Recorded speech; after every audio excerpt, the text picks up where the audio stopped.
মানুষের জীবনে এমন সময় আসে যখন চারপাশ অন্ধকার মনে হয়, আশা হারিয়ে যায়, হৃদয়ে ভারী বোঝা জমে যায়। মানুষ ভাবে আমার জন্য হয়তো আর কোনো ভালো নেই, কিন্তু ইসলাম আমাদের শেখায় যত অন্ধকারই হোক, আল্লাহ রহমতের আলো সর্বদা উজ্জ্বল। আল্লাহ বলেন, হে আমার বন্দারা, যারা নিজেদের উপর জুলম করেছ, তোমরা আল্লাহ রহমত থেকে নিরাশ হও না। নিশ্চয়ই আল্লাহ সব গুনাহ ক্ষমা করেন। সূরা জুমার 53। 1। হতাশার মুহূর্তগুলো। আমরা অনেকেই এমন মুহূর্তের মধ্যে পড়ি। পরীক্ষায় ব্যর্থতা, জীবনে প্রিয়জনের অবহেলা, চাকরি বা ব্যবসায় ভেঙে পড়া। মানুষ আমাদের বোঝা মনে করে। এগুলো আমাদের মনে করিয়ে দেয় যে মানুষ সীমাবদ্ধ। কারো উপর নির্ভর করলে হতাশা আসবেই। 2। আল্লাহ রহমত, সীমাহীন ভরসা। যখন দুনিয়ার দরজা বন্ধ হয়ে যায়, তখন আল্লাহর দরজা আরও উন্মুক্ত হয়। মানুষ না বলে, আল্লাহ বলেন হ্যাঁ। মানুষ ফিরিয়ে দেয়, আল্লাহ গ্রহণ করেন। মানুষ অবহেলা করে, আল্লাহ কাছে টেনে নেন। রাসূল সাল্লাল্লাহু আলাইহি ওয়াসাল্লাম বলেছেন, আল্লাহর রহমত 100 ভাগ। তিনি দুনিয়ায় তার মাত্র 1 ভাগ নামিয়েছেন, আর বাকি 99 অংশ আখিরাতে রাখবেন। মুসলিম। 3। কুরআনের আলো। যখন জীবন অন্ধকার হয়, তখন কুরআনের আলোই হৃদয়কে শান্তি দেয়। নিশ্চয়ই এ কুরআন সোজা পথে পরিচালিত করে। সূরা বানী ইসরাঈল 9। কুরআন পড়ো, প্রতিটি আয়াত মনে করবে আল্লাহ তোমার সাথে আছেন। 4। হতাশা থেকে মুক্তির ধাপ। তাওবা, অতীতের ভুল থেকে ফিরে আসা। দোয়া, অন্তরের সব কথা আল্লাহকে বলো। সেজদা, মাটির সাথে কপাল মিলিয়ে বোঝা নামিয়ে দাও। সৎ কাজ, ছোট্ট একটা সৎ কাজও অন্তরে আলো জানায়। 5। নাবিদের অনুপ্রেরণা। ইউনুস আলাইহিস সালাম মাছের পেটের অন্ধকারে দোয়া করেছিলেন, লা ইলাহা ইল্লা আনতা সুবহানাকা ইন্নী কুনতু মিনাজ জালিমিন। আল্লাহ তাকে উদ্ধার করেছিলেন। ইয়াকুব আলাইহিস সালাম সন্তান হারিয়েও বলেছিলেন, আমি তো আমার দুঃখ কষ্ট আল্লাহর কাছেই প্রকাশ করি। তাদের উদাহরণ আমাদের শেখায়, হতাশা নয়, আশা নিয়েই বাঁচতে হবে। 6। বাস্তব জীবনের উদাহরণ। একজন যুবক গুনাহে জড়িয়ে পড়েছিল। সমাজ তাকে দূরে সরিয়ে দিল, কিন্তু সে এক রাতে কাঁদতে কাঁদতে আল্লাহর কাছে ফিরে এলো। আজ সে ইসলামী দাওয়াতের কাজ করছে। এটাই প্রমাণ, অন্ধকারের পরেই আসে আলো। 7। অন্তরের শান্তির দোয়া। হে আল্লাহ, আমার দুঃখ কষ্ট দূর করুন। হে আল্লাহ, আমাকে ধৈর্য দিন। হে আল্লাহ, আমাকে আপনার রহমতের ছায়ায় রাখুন। 8। উপসংহার। জীবনে যত হতাশা আসুক, আল্লাহর রহমত সব কিছুর চেয়ে বড়। দুনিয়া মুখ ফিরিয়ে নিক, আল্লাহ ফিরিয়ে নেন না। মানুষ না বলুক, আল্লাহ বলেন হ্যাঁ। তুমি একা নাও, তুমি আল্লাহর বান্দা। মানুষের স্বভাব হচ্ছে, কাজে না লাগলে, স্বার্থ পূরণ না হলে কিংবা ভুল করলে তারা অনেক সময় তোমাকে অবহেলা করে, দূরে সরিয়ে দেয়, এমনকি আপনজনও কখনো তোমাকে বোঝা মনে করে। তখন হৃদয় ভেঙে যায়, বুকের ভেতর হাহাকার জমে ওঠে। কিন্তু মনে রেখো, আল্লাহ কখনো তোমাকে বোঝা মনে করেন না, বরং আল্লাহ বলেন, আমার দরজা সব সময় খোলা। 1। দুনিয়ার মানুষের স্বভাব। মানুষ তখনই কাছে থাকে যখন তোমার হাতে টাকা, সম্মান বা শক্তি থাকে। বিপদ এলে অনেকে কেটে পড়ে। সমাজ তখনই মূল্যায়ন করে যখন তুমি কিছু দিতে পারো। কিন্তু একদিন যখন তুমি ভেঙে পড়বে, তখন অনেকেই তোমাকে এড়িয়ে চলবে, যেন তুমি তাদের জন্য বোঝা। এই বাস্তবতা কষ্ট দেয়। 2। আল্লাহর কাছে তুমি বোঝা নাও। আল্লাহ বলেন, আর নিশ্চয়ই আমরা মানুষকে সৃষ্টি করেছি এবং তার মন যা কুমন্ত্রণা দেয় তা আমরা জানি। আমি তা গ্রীবাশিরার চেয়েও তার নিকটে। সূরা কাফ 16 নম্বর আয়াত। মানে, মানুষ যখন অবহেলা করে, তখন আল্লাহ বলেন, আমি তোমার থেকেও তোমার কাছে। তুমি কাঁদলে তিনি শোনেন, তুমি চাইলে তিনি দেন, তুমি ভুল করলে তিনি ক্ষমা করেন।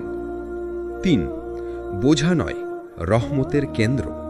রাসূল সাল্লাল্লাহু আলাইহি ওয়াসাল্লাম বলেছেন, আল্লাহ তার বান্দার তওবায় এতটাই খুশি হন, যেমন একজন মানুষ মরুভূমিতে হারানো উট ফিরে পেলে খুশি হয়।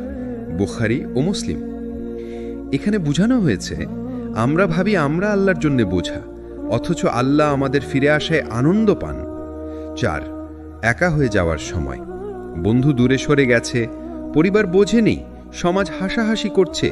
এই সময় একমাত্র আল্লাহই তোমার সঙ্গী। আল্লাহ বলেন, আল্লাহ মুমিনদের অভিভাবক, তিনি তাদের অন্ধকার থেকে আলোয় বের করে আনেন। সূরা আল বাকারা 257 আয়াত। 5. কোরআনের শিক্ষা। কোরআনে বহু জায়গায় আল্লাহ বলেন, হতাশ হয়ো না, আমি আছি, আমার কাছে ফিরে এসো। যেমন সূরা জুমার 53 নম্বরে, হে আমার বান্দারা, তোমরা আল্লাহর রহমত থেকে নিরাশ হয়ো না। এ আয়াত একাকী মানুষের জন্য আশার বাতি। 6. বাস্তব জীবনের অনুপ্রেরণা। এক যুবক মাদকাসক্ত হয়ে গিয়েছিল। পরিবার তাকে ঘর থেকে বের করে দেয়, সমাজ তাকে অপমান করে। সে মনে করেছিল তার আর কোনো মূল্য নেই। এক রাতে সে এক মসজিদের ইমামের কাছে গিয়ে কেঁদে কেঁদে বলে, আমাকে কি আল্লাহ ক্ষমা করবেন?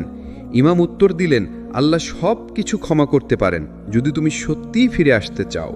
আজ সেই যুবক অন্যদের নেশা থেকে ফিরে আনার কাজে ব্যস্ত। 7. আল্লাহর কাছে ফিরে আসার উপায়। তাওবা, আল্লাহর কাছে গুনাহ স্বীকার করা। নিয়মিত নামাজ, 5 ওয়াক্ত নামাজ তোমাকে আল্লাহর সঙ্গে জুড়ে রাখে। দুয়া, একাকী অবস্থায় মনের সব কথা শুধু আল্লাহকে বলো। কোরআন তিলাওয়াত, হৃদয়ের অন্ধকার দূর করার সবচেয়ে বড় আলো। সৎ কাজ, মানুষ না বুঝলেও ছোট ছোট সৎ কাজ আল্লাহর কাছে অনেক বড়। 8. অন্তরের ডাক। তুমি যখন মনে করবে আমাকে সবাই বোঝা মনে করছে, তখন অন্তরে বলো, হে আল্লাহ, তুমি আছো, তুমি আমার মালিক। মানুষ না বুঝলেও তুমি আমাকে জানো। মানুষ যদি না ভালোবাসে তাতে কিছু যায় আসে না, তুমি যদি ভালোবাসো তাতেই সব। মানুষ যখন শক্তি, অর্থ আর ক্ষমতায় ভরপুর থাকে, তখন অনেক সময় ভুলে যায় কে আসল মালিক। অহংকার, গর্ব, আত্মবিশ্বাসে আকাশ ছোঁয়ার স্বপ্ন দেখে। কিন্তু হঠাৎ একদিন যখন সব ভেঙে যায়, তখন বোঝা যায় আমরা কতটা অসহায়। এই একাকিত্ব আর অসহায়ত্বই মানুষকে আল্লাহর দিকে ফিরিয়ে আনে। দুনিয়ার অহংকারের বাস্তবতা এক, যিনি আজ ধনী কাল হয়তো নিঃস্ব হয়ে যাবেন। যিনি আজ সুস্থ কাল হয়তো শয্যাশায়ী হবেন। যিনি আজ ক্ষমতাবান কাল হয়তো ক্ষমতা হারাবেন।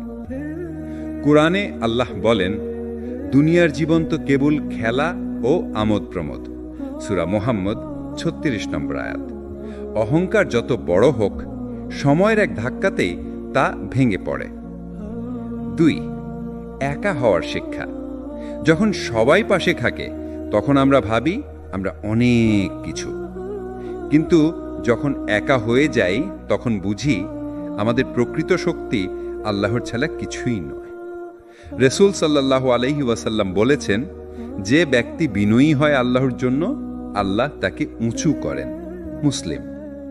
অহংকার ভেঙে যাওয়ায় আসলে আল্লাহর কাছে ওঠার প্রথম ধাপ। 3. কোরআনের উদাহরণ।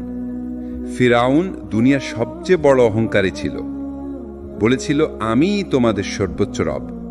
সূরা আন-নাজিয়াত 24 নম্বর আয়াত। কিন্তু শেষ মুহূর্তে যখন ডুবে যাচ্ছিল তখন সে বলেছিল আমি ঈমান এনেছি, কিন্তু তখন আর কাজ হয়নি। এ থেকে শিক্ষা, অহংকার ভাঙার সময় এখনই, মৃত্যুর আগে নয়। 4. বাস্তব জীবনের গল্প। একজন ব্যবসায়ী ছিল খুব গর্বিত। সে বলতো আমার টাকার জোরে সব কিছু সম্ভব। কিন্তু একদিন হঠাৎ হার্ট অ্যাটাক করে হাসপাতালে ভর্তি হলো। ডাক্তারের সামনে এসে কাঁদতে কাঁদতে বলল, আমার টাকা দিয়ে তো আর এক ফোঁটা জীবন কেনা যাচ্ছে না। সেই দিন থেকে সে নামাজ পড়া শুরু করল। এখন সে মসজিদের দানকারীদের মধ্যে অন্যতম। 5. একা হওয়ার আসল মানে। একা হওয়া মানে ধ্বংস নয়, বরং একা হওয়া মানে আল্লাহ তোমাকে বলছেন, মানুষ নয়, আমার দিকে আসো। যখন আল্লাহর দিকে ফিরো তখন দেখবে অন্তর এমন শান্তি পাবে যা আগে কখনো পাওনি। 6. একাকিত্বে আল্লাহর কাছে ফেরার আমল। রাতের কিয়াম মানে তাহাজ্জুদ। যখন সবাই ঘুমিয়ে যায় তখন আল্লাহর দরবারে দাঁড়ানো। 2 হচ্ছে ইস্তেগফার মানে আল্লাহুম্মা গফিরলি, বারবার বলা। 3 হচ্ছে কোরআন তিলাওয়াত, একাকিত্বে সেরা বন্ধু কোরআন। 4 চিন্তা ভাবনা, আল্লাহ দেওয়া নিয়ামতের হিসাব করা।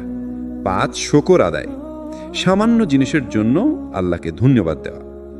6 হচ্ছে অন্তরের পরিবর্তন, যখন অহংকার ভেঙে যায় তখন অন্তর নতুন হয়ে যায়।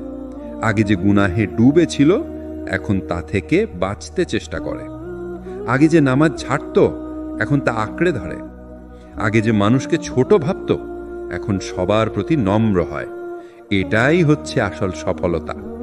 7 হাদিসের অনুপ্রেরণা, রাসূল সাল্লাল্লাহু আলাইহি ওয়াসাল্লাম বলেছেন, দুনিয়ায় তুমি যেন একজন পথিক কিংবা পথচারীর মতো থাকো। বুখারী। অর্থাৎ অহংকারে ভেসে যেও না, তুমি এখানে চিরকাল থাকার জন্য আসনে। মানুষের জীবনে সবচেয়ে বড় ভার হল গুনার বোঝা। এমন এক বোঝা যা কাঁধে থাকে না, থাকে অন্তরের ভেতর। বাইরে থেকে কেউ দেখতে পায় না, কিন্তু ভিতরে ভিতরে মানুষকে জ্বালিয়ে খায়। একবার ভেবে দেখুন, নামাজ ছেড়ে দিলে অন্তরে খালি খালি লাগে, মিথ্যা বললে অস্থিরতা হয়, হারাম পথে গেলে শান্তি হারিয়ে যায়।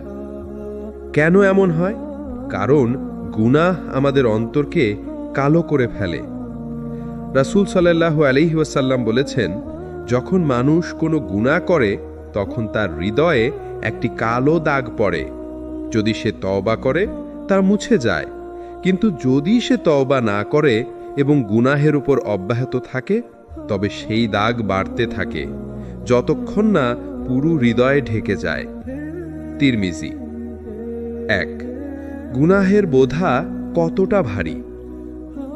মানুষ ভাবে, একটা মিথ্যা দিলে কি হয়, একটু হারাম উপার্জন করলে সমস্যা কি, একটু দৃষ্টি নামালাম না তাতে বা কি হলো। কিন্তু এসব ছোট ছোট গুনাহ একত্র হয়ে পাহাড়ের মতো ভারী হয়ে যায়। আল্লাহ বলেন, যেই একটি অনুপরিমাণ ভালো কাজ করে সে তা দেখতে পাবে, আর যে একটি অনুপরিমাণ মন্দ কাজ করে সেও তা দেখতে পাবে। সূরা জিলজালের 7 থেকে 8 নম্বর আয়াত। অর্থাৎ কোনো গুনাহই ছোট নয়, প্রতিটি গুনাহের হিসাব আছে। 2 গুনাহ আমাদের থেকে কি কেড়ে নেয়? অন্তরের শান্তি, দোয়ার বরকত, ইবাদতের মিষ্টতা, মানুষের সামনে সম্মান এবং সবচেয়ে বড় আল্লাহর নৈকট্য। এমনকি আমরা অনেক সময় দেখি কোনো কাজ সহজ হওয়ার কথা ছিল কিন্তু হচ্ছে না। এটাই গুনাহের প্রভাব। ইবনে আব্বাস রাদিয়াল্লাহু আনহু বলেছেন, আমি গুনাহ করলে তার প্রভাব আমার স্ত্রীর সঙ্গে সম্পর্ক এবং আমার পশুর আচরণে দেখতে পাই। 3 তওবা বোঝা নামানোর পথ। গুনাহ যতই বড় হোক আল্লাহর দরজা কখনো বন্ধ হয় না। আল্লাহ বলেন, হে আমার বান্দাগণ, যারা নিজেদের উপর জুলুম করেছ, তোমরা আল্লাহর রহমত থেকে নিরাশ হইও না, নিশ্চয়ই আল্লাহ সব গুনাহ ক্ষমা করে দেন। সূরা জুমারের 53 নম্বর আয়াত। তওবার মাধ্যমেই বোঝা নামানো যায়। তওবা মানে শুধু মুখে আস্তাগফিরুল্লাহ বলা নয়, বরং গুনাহ ছেড়ে দেওয়া, অনুতপ্ত হওয়া, ভবিষ্যতে আর না করার সংকল্প নেওয়া। 4 তওবার মিষ্টি স্বাদ। যখন কেউ সত্যিকারের তওবা করে অন্তর হালকা হয়ে যায়, বুক থেকে যেন একটা বড় পাথর নেমে যায়। নামাজে কাটতে ইচ্ছে করে, ইবাদতে আগ্রহ বেড়ে যায়।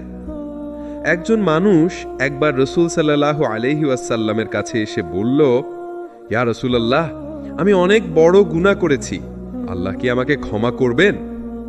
রাসূল সাল্লাল্লাহু আলাইহি ওয়াসাল্লাম বললেন, তুমি কি আল্লাহর সাথে কাউকে শরীক করেছ? লোকটি বলল, না। তাহলে রাসূল সাল্লাল্লাহু আলাইহি ওয়াসাল্লাম বললেন, তাহলে নিশ্চয়ই আল্লাহ তোমাকে ক্ষমা করবেন। এটাই আল্লাহর রহমত। 5 বাস্তব জীবনের গল্প। একজন যুবক মাদকাসক্ত ছিল। তার পরিবার তাকে প্রত্যাখ্যান করেছিল। একদিন রাতের বেলা সে একা বসে কাঁদল, হে আল্লাহ, আমি ক্লান্ত হয়ে গেছি, আমাকে ক্ষমা করুন। সেদিন থেকেই সে মাদক ছেড়ে দেয়। এখন সে অন্য যুবকদের মাদক থেকে বাঁচানোর জন্য কাজ করছে। এটাই গুনার বোঝা নামানোর শক্তি। 6 গুনাহ থেকে বাঁচার কিছু উপায়। নামাজ কায়েম করা। নামাজ গুনাহ থেকে দূরে রাখে। সৎ বন্ধু বেছে নেওয়া। মন্দ বন্ধু গুনাহের দিকে ঠেলে দেয়। একাকিত্বে আল্লাহকে স্মরণ। একা থাকলে গুনাহ বেশি হয়, তাই সেই সময়ের জিকির করো। আখিরাতের কথা ভাবা। কবর, কেয়ামত আর হিসাব মনে রাখা। ছোট গুনাহকেও ভয় করা, কারণ ছোট গুনাহ জমে বড় হয়। জীবন কখনোই সবসময় সহজ হয় না। একজন মুমিনের জন্য দুনিয়া হলো পরীক্ষা। কখনো দারিদ্র দিয়ে, কখনো অসুস্থতা দিয়ে, কখনো প্রিয়জন হারানোর মাধ্যমে আল্লাহ বান্দাকে পরীক্ষা করেন। কিন্তু সুখবর হলো, কষ্ট কোনো দিন বৃথা যায় না। যে ধৈর্য ধরে, আল্লাহ তার প্রতিদান এমনভাবে দেন যা মানুষ কল্পনাও করতে পারে না। 1. ধৈর্য মুমিনের সবচেয়ে বড় শক্তি। ধৈর্য মানে শুধু চুপচাপ কষ্ট সহ্য করা নয়। ধৈর্য হলো আল্লাহর উপর ভরসা করা, সমস্যার মাঝেও আল্লাহর কাছে কান্না করা, গুনাহের পথে না যাওয়া, ভালো কাজ চালিয়ে যাওয়া। আল্লাহ বলেন, নিশ্চয়ই ধৈর্যশীলদের সঙ্গে আল্লাহ আছেন। এমনকি রাসূল সাল্লাল্লাহু আলাইহি সাল্লাম বলেছেন, ধৈর্য হলো আলো, অর্থাৎ ধৈর্যবান মানুষের জীবনে আল্লাহর নূর থাকে। 2. কষ্ট ছাড়া সুখ পাওয়া যায় না। পৃথিবীর সব সুন্দর জিনিসের পেছনে কষ্ট আছে। একজন কৃষক ফসল পেতে কষ্ট করে। একজন ছাত্র পরীক্ষায় ভালো করতে রাত জাগে। একজন মা সন্তান জন্ম দিতে কষ্ট সহ্য করে। তাহলে আখিরাতের জান্নাত কি সহজে পাওয়া যাবে? না, অবশ্যই কষ্ট আর ধৈর্যের পরীক্ষার পরেই পাওয়া যাবে। রাসূল সাল্লাল্লাহু আলাইহি সাল্লাম বলেছেন, জান্নাতকে ঘিরে রাখা হয়েছে কষ্ট দিয়ে, আর জাহান্নামকে ঘিরে রাখা হয়েছে নফসের ইচ্ছা দিয়ে। 3. ধৈর্যের ফল দুনিয়াতে। ধৈর্য শুধু আখিরাতে নয়, দুনিয়াতেও ফল দেয়। যে স্বামী ধৈর্য ধরে স্ত্রীকে সুন্দরভাবে বুঝায়, সংসার টিকে যায়। যে ব্যবসায়ী হারাম থেকে বাঁচতে ধৈর্য ধরে, আল্লাহ তার রিজিক হালাল পথে বাড়িয়ে দেন। যে ছাত্র ধৈর্য ধরে পড়াশোনা করে, সে সফল হয়। অর্থাৎ ধৈর্য দুনিয়াতেই আশীর্বাদ বয়ে আনে। 4. আল্লাহর বিশেষ প্রতিশ্রুতি। আল্লাহ বলেন, নিশ্চয় ধৈর্যশীলদের প্রতিদান তাদেরকে অগণিতভাবে দেয়া হবে। অন্য সব আমলের জন্য আল্লাহ প্রতিদান নির্দিষ্ট করেছেন, যেমন নামাজের জন্য 10 থেকে 700 গুণ, দান করার জন্য নির্দিষ্ট প্রতিদান, কিন্তু ধৈর্যের জন্য অগণিত প্রতিদান, কারণ ধৈর্যের কষ্টের কোনো হিসাব করা যায় না। 5. নবীদের জীবনে ধৈর্য। নবীরা আমাদের সবচেয়ে বড় উদাহরণ। ইব্রাহিম আলাইহিস সালাম আগুনে নিক্ষিপ্ত হয়েছিলেন, কিন্তু ধৈর্য ধরেছিলেন। ইউসুফ আলাইহিস সালাম কারাগারে ছিলেন, ধৈর্য ধরেছিলেন। আইয়ুব আলাইহিস সালাম বছরের পর বছর অসুস্থ ছিলেন, কিন্তু একবারও অভিযোগ করেননি। আমাদের প্রিয় নবী মুহাম্মদ সাল্লাল্লাহু আলাইহি সাল্লাম যখন তায়েফে মানুষ তাকে পাথর মেরে রক্তাক্ত করেছিল, তখনও তিনি আল্লাহর কাছে দোয়া করেছিলেন, হে আল্লাহ, ওদেরকে হেদায়েত দাও। এটাই ধৈর্যের চরম উদাহরণ। 6. ধৈর্যবান মানুষের মর্যাদা। রাসূল সাল্লাল্লাহু আলাইহি সাল্লাম বলেছেন, মুমিনের অবস্থায় বিস্ময়কর, তার প্রতিটি অবস্থায় কল্যাণকর। সুখ পেলে শকর বলে, কষ্ট পেলে ধৈর্য করে। আর এই গুণ শুধু মুমিনের মধ্যেই থাকে। অর্থাৎ একজন মুমিনের জীবন সবসময় লাভের মধ্যে থাকে। কষ্ট পেলেও লাভ, সুখ পেলেও লাভ। 7. ধৈর্যের অনুশীলন কিভাবে করবেন? নামাজ পড়ুন নিয়মিত। নামাজ ধৈর্যের শক্তি দেয়। কষ্টে আল্লাহকে স্মরণ করুন। সমস্যার কথা মানুষকে না বলে আল্লাহকে বলুন। আখিরাতের প্রতিদান ভাবুন। কষ্ট সাময়িক, জান্নাত চিরস্থায়ী। অন্যের দিকে তাকাবেন না। যার কাছে বেশি আছে তাকালে ধৈর্য কমে যায়। শুকর শিখুন। ছোট ছোট নিয়ামতের জন্য কৃতজ্ঞ হলে ধৈর্য সহজ হয়। দুনিয়া মানুষকে কখনো গ্রহণ করে, আবার কখনো প্রত্যাখ্যান করে। আজ আপনি সম্মানিত, কাল আপনি অবহেলিত। আজ মানুষ আপনাকে বাহবা দেয়, কাল হয়তো আপনার নাম শুনতে চায় না। এটাই দুনিয়ার প্রকৃতি। এখানে কোনো সম্মান স্থায়ী নয়। কিন্তু সুখবর হলো, যখন দুনিয়া আপনাকে প্রত্যাখ্যান করে তখন আল্লাহর দরজা খুলে যায়।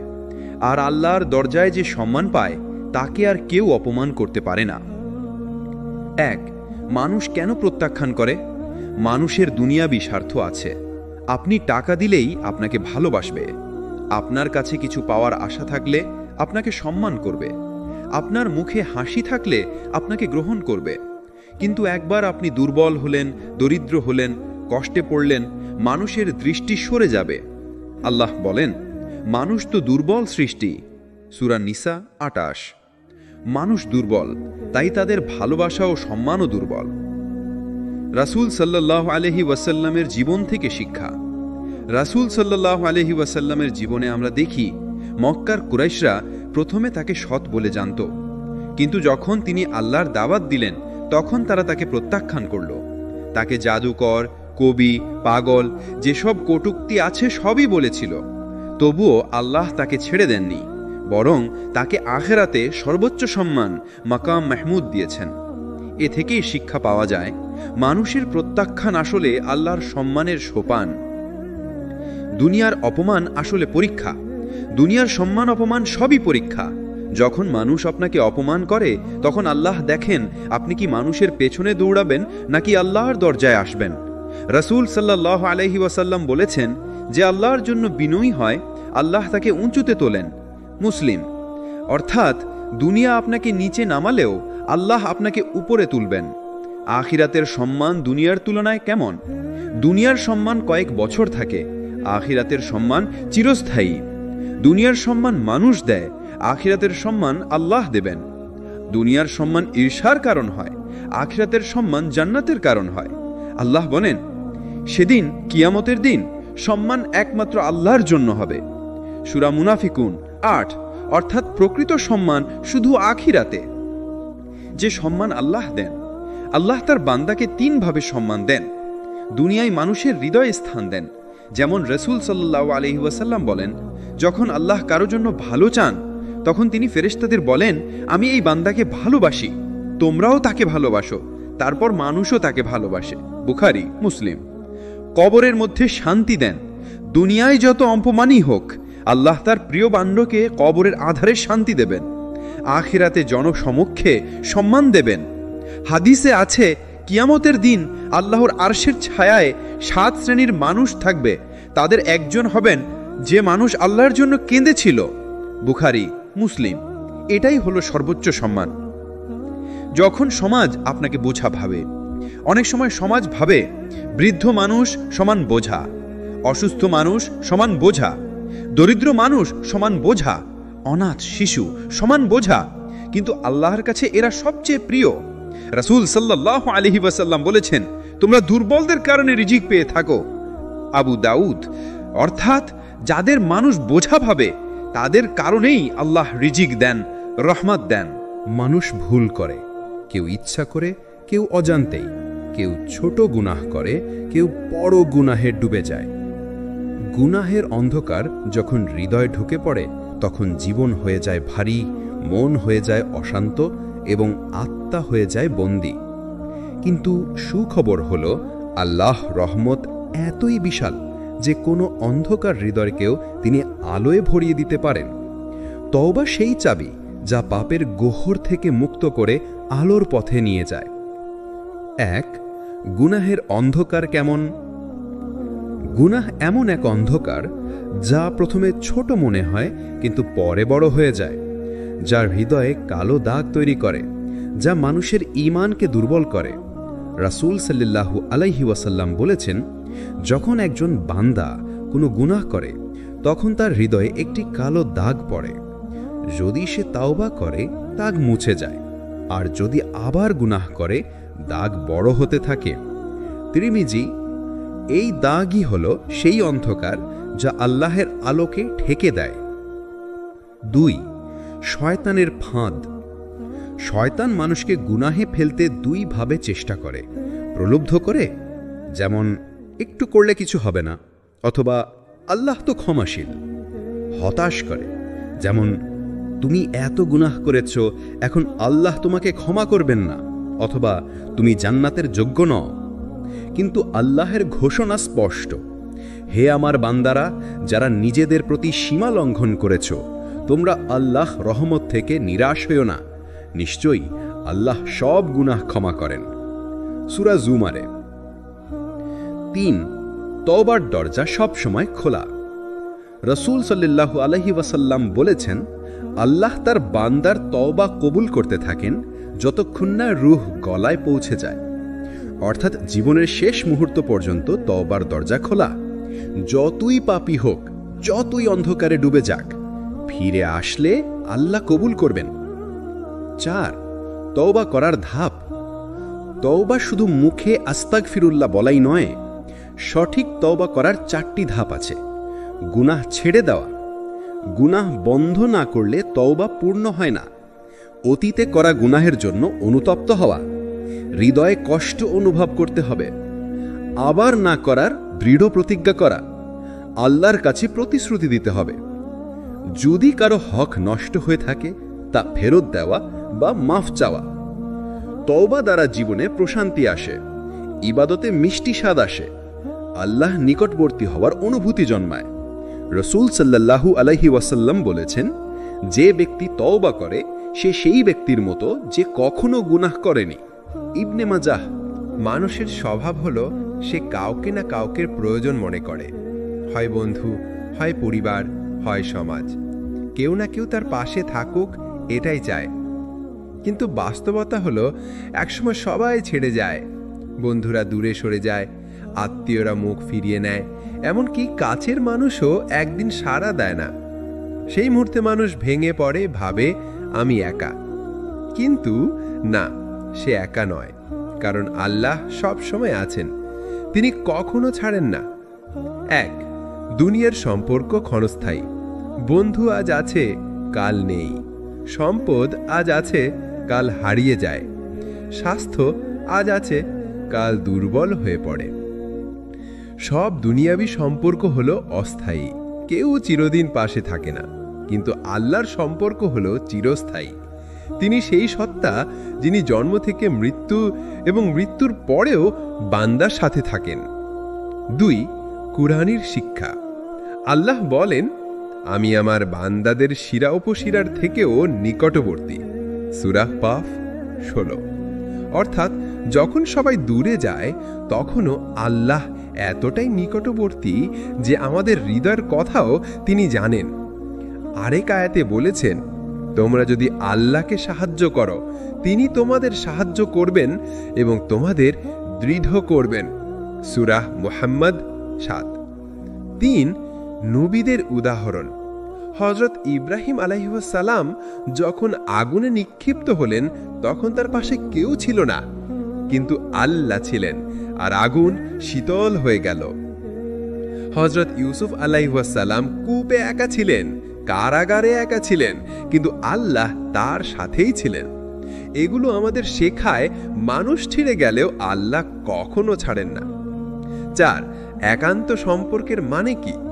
আল্লাহর সাথে একান্ত সম্পর্ক মানে হলো কেবল তার কাছেই কেঁদে বলা, দোয়ার সময় হৃদয় খালি করে দেওয়া, গোপনে তার জন্য ইবাদত করা, মানুষ থেকে আশা কমিয়ে আল্লাহর উপর আশা রাখা। রাসূল সাল্লাল্লাহু আলাইহি ওয়াসাল্লাম বলেছেন, তুমি যদি আল্লাহর সাহায্য চাও, শুধু আল্লাহর কাছেই চাইবে। তুমি যদি কারো কাছে সাহায্য প্রার্থনা করো, শুধু আল্লাহর কাছে করবে। তিরমিজি। ৫. একাকিত্বের মুহূর্তে আল্লাহ। জীবনে এমন মুহূর্ত আসবে যখন কেউ খোঁজ নেবে না, তখন মনে হবে আমি একেবারে একা। কিন্তু তখন যদি কেউ সিজদায় পড়ে যায়, দেখবে আল্লাহর সান্নিধ্য এত গভীর যে একাকিত্বই আশীর্বাদে পরিণত হয়। কারণ একাকিত্ব হলো সেই সময় যখন মানুষ আল্লাহর সাথে গোপন সম্পর্ক গড়ে তুলতে পারে। ৬. দুয়ার শক্তি।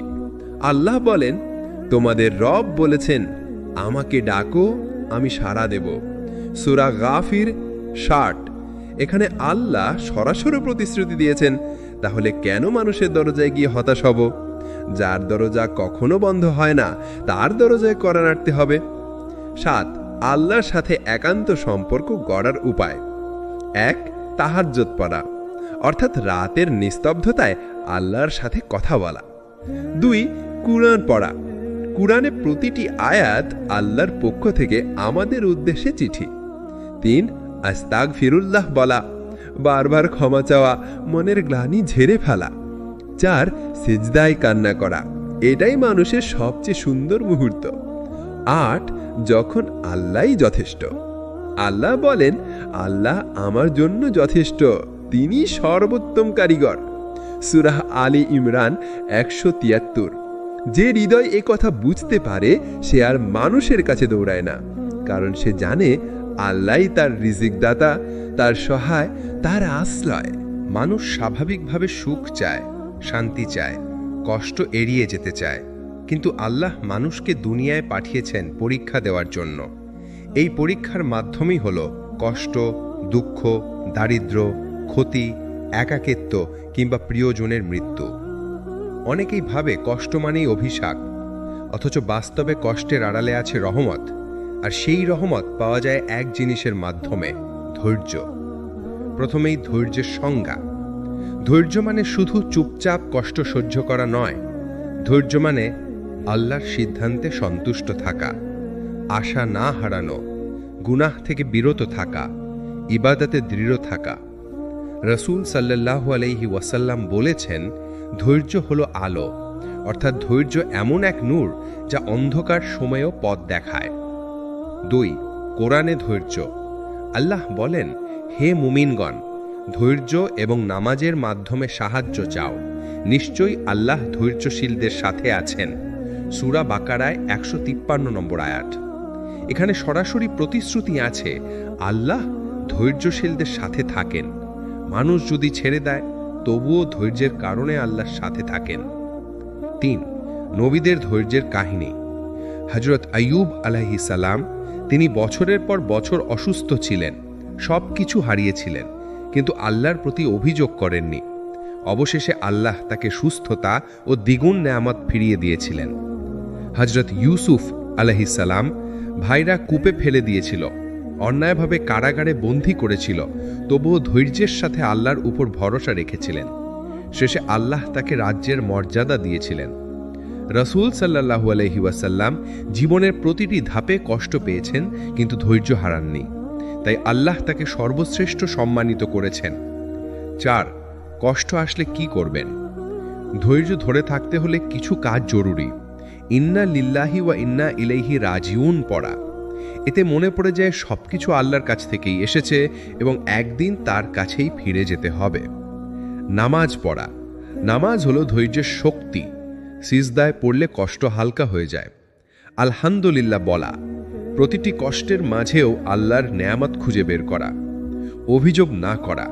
মানুষকে কষ্টের কথা বলে হতাশ করা নয়, বরং আল্লাহর কাছে কেঁদে বলা। 5. ধৈর্যের পুরস্কার। কোরআনে আল্লাহ বলেন, নিশ্চয়ই ধৈর্যশীলদেরকে তাদের প্রতিদান সীমাহীনভাবে দেয়া হবে। সূরা জুমারের 10 নম্বর আয়াত। অন্যায় সহ্য করলে, কষ্টে ধৈর্য ধরলে, গুনাহ থেকে বাঁচতে লড়াই করলে আল্লাহ সীমাহীন পুরস্কার দেবেন, অর্থাৎ এর কোনো হিসেব নেই। 6. ধৈর্য ও তাওয়াক্কুল। ধৈর্যের সাথে আরেকটি জিনিস দরকার, তাওয়াক্কুল, অর্থাৎ আল্লাহর উপর ভরসা। ধৈর্য হলো ভেতরের শক্তি, আর তাওয়াক্কুল হলো সেই শক্তিকে আল্লাহর উপর ছেড়ে দেওয়া। এ দুটো একসাথে হলে মানুষের মন ভাঙে না। 7. কষ্ট আসলে লুকোনো রহমত। কষ্ট মানুষকে অহংকার থেকে মুক্ত করে। কষ্ট মানুষকে আল্লাহর দিকে টেনে আনে। কষ্ট মানুষকে দোয়ার মানুষ বানায়। কষ্ট মানুষকে অস্থায়ী দুনিয়া থেকে আখিরাতের কথা মনে করিয়ে দেয়।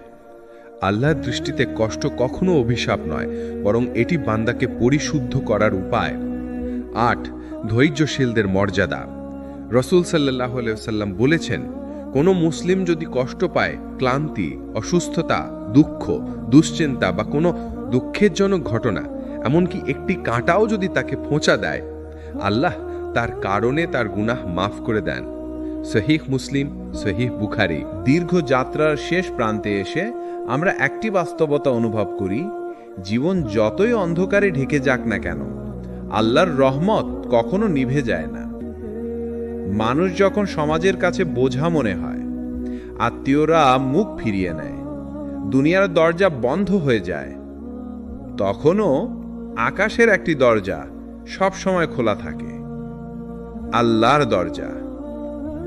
আজকের এই অধ্যায়ে আমরা শিখব কিভাবে আল্লাহর রহমতে একজন মানুষ নতুন জীবন শুরু করতে পারে, কিভাবে হতাশা থেকে আশার আলোয় প্রবেশ করা যায়। 1. আল্লাহর রহমত সীমাহীন।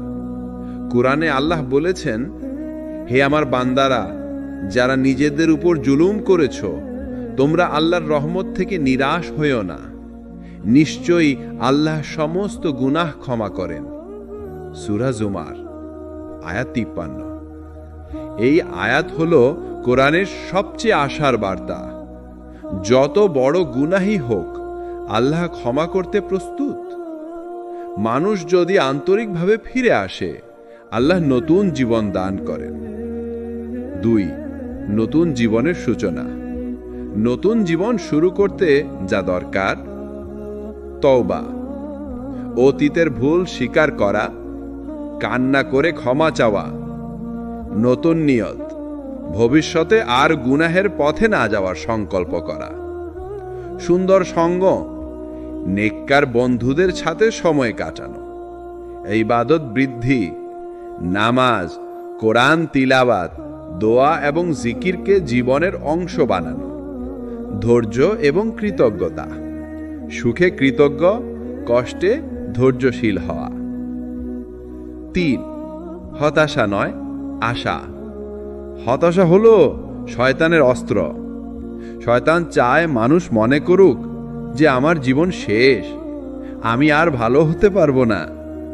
কিন্তু আল্লাহ বলেন, আল্লাহর রহমত থেকে কেবল কাফেররাই নিরাশ হয়। সূরা ইউসুফ আয়াত 87। অর্থাৎ যেই মানুষ আল্লাহতে বিশ্বাস করে, সে কখনো আশা হারাতে পারে না। 4. নতুন জীবনের শক্তি। যে মানুষ আল্লাহর দিকে ফিরে আসে, তার অন্তর শান্ত হয়, সে দুনিয়ার লোভ থেকে মুক্ত হয়, তার চোখে আখিরাতের আলো জ্বলে ওঠে, তার জীবন অন্যদের জন্য উদাহরণ হয়ে দাঁড়ায়। রাসূল সাল্লাল্লাহু আলাইহি ওয়াসাল্লাম বলেছেন, সর্বোত্তম মানুষ সেই যে মানুষের জন্য কল্যাণকর। অতএব আল্লাহর পথে ফেরা মানে শুধু নিজের জন্য নয়, বরং অন্যদের জন্যও উপকারী হয়ে ওঠা। 5. দুনিয়া ও আখিরাতের সাফল্য। যখন কেউ আল্লাহর দিকে ফিরে আসে, তখন আল্লাহ তাকে দুনিয়াতেও সম্মান দেন, আখিরাতেও জান্নাতুল ফিরদাউস দেন। আল্লাহ বলেন, যে আমার কাছে ফিরে আসে, আমি তাকে ভালো জীবন দান করব। সূরা নহল আয়াত 97। অতএব প্রকৃত সাফল্য দুনিয়ার টাকা, পদবি বা খ্যাতি নয়। প্রকৃত সাফল্য হলো আল্লাহর সন্তুষ্টি। 6. যাত্রার শেষ বার্তা। প্রিয় ভাই ও বোনেরা, জীবনের যাত্রায় আমরা অনেক ভুল করেছি, অনেক পাপ করেছি, অনেক সময় হতাশ হয়েছি। কিন্তু আজকের শিক্ষা হলো, আল্লাহর রহমত কখনো শেষ হয় না। আজ যদি আমরা কাঁদতে কাঁদতে তওবা করি, আজ যদি আমরা নামাজে দাঁড়াই, আজ যদি আমরা আল্লাহকে ডাকি, তাহলে আজই আমাদের নতুন জীবনের সূচনা হতে পারে। 7. দোয়া। আসুন আমরা সবাই দোয়া করি। হে আল্লাহ, আমাদের অন্তরকে আলোয় ভরে দিন। হে আল্লাহ, আমাদের গুনাহ মাফ করে দিন। হে আল্লাহ, আমাদের নতুন জীবন দিন, যেখানে থাকবে আপনার সন্তুষ্টি। হে আল্লাহ, আমাদের জান্নাতুল ফিরদাউস দান করুন।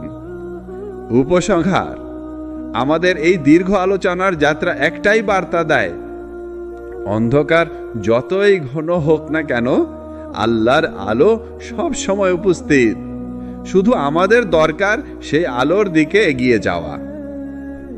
মানুষের জীবনে এমন সময় আসে যখন চারপাশ অন্ধকার মনে হয়, আশা হারিয়ে যায়, হৃদয়ে ভারী বোঝা জমে যায়। মানুষ ভাবে আমার জন্য হয়তো আর কোনো ভালো নেই, কিন্তু ইসলাম আমাদের শেখায় যত অন্ধকারই হোক আল্লাহ রহমতের আলো সর্বদা উজ্জ্বল। আল্লাহ বলেন, হে আমার বন্দারা, যারা নিজেদের উপর জুলম করেছ, তোমরা আল্লাহ রহমত থেকে নিরাশ হও না, নিশ্চয়ই আল্লাহ সব গুনাহ ক্ষমা করেন। সূরা জুমার 53। 1। হতাশার মুহূর্তগুলো। আমরা অনেকেই এমন মুহূর্তের মধ্যে পড়ি। পরীক্ষায় ব্যর্থতা, জীবনে প্রিয়জনের অবহেলা, চাকরি বা ব্যবসায় ভেঙে পড়া, মানুষ আমাদের বোঝা মনে করে। এগুলো আমাদের মনে করিয়ে দেয় যে মানুষ সীমাবদ্ধ, কারো উপর নির্ভর করলে হতাশা আসবেই। 2। আল্লাহ রহমত, সীমাহীন ভরসা। যখন দুনিয়ার দরজা বন্ধ হয়ে যায়, তখন আল্লাহর দরজা আরও উন্মুক্ত হয়। মানুষ না বলে, আল্লাহ বলেন হ্যাঁ। মানুষ ফিরিয়ে দেয়, আল্লাহ গ্রহণ করেন।